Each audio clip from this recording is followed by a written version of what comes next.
नमस्कार शेतकरी मित्रांनो, आज आपण लिंबूच्या शेतावरती आहोत. 9 वर्षाचं या बागेचं वय आहे.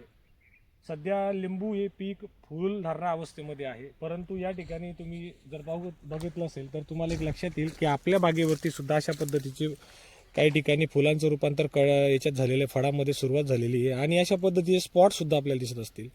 हे असे स्पॉट तुमच्या झाडावरती तुम्हाला बऱ्याच ठिकाणी फांद्यांवरती, फुलांवरती, जुन्या फळांवरती दिसतील. हे जे सर्व स्पॉट आहेत, हे पानांवरती जे पडलेले स्पॉट्स आहेत, तर मित्रांनो हे सिट्रस कॅन्करमुळे झालेले आहेत. झांतोमोनासमुळे हा जो आजार आहे हा पूर्ण झाडावरती पसरलेला आहे. लिंबूच्या आयुष्यमानामध्ये हा प्रत्येक स्टेजमध्ये येऊ शकतो, म्हणजे पाना फुलांपासून फळापर्यंत. तसंच त्याला ऋतू आणि महिनेसुद्धा तसे कंटिन्यूमध्ये येत असतो. तर याच्याकरता आपल्याला बॅसिलस सबटिलिस 100 ml आणि सुडोमोनास फ्लोरोसन्स 100 ml याची फवारणी लिंबूच्या वर्षभराच्या पिकामध्ये साधारणतः 3 ते 4 वेळेला आपल्याला करायची, जेणेकरून अशा पद्धतीने आपण याच्यावरती नियंत्रण करू शकतो, याला वाढीपासून थांबवू शकतो. धन्यवाद.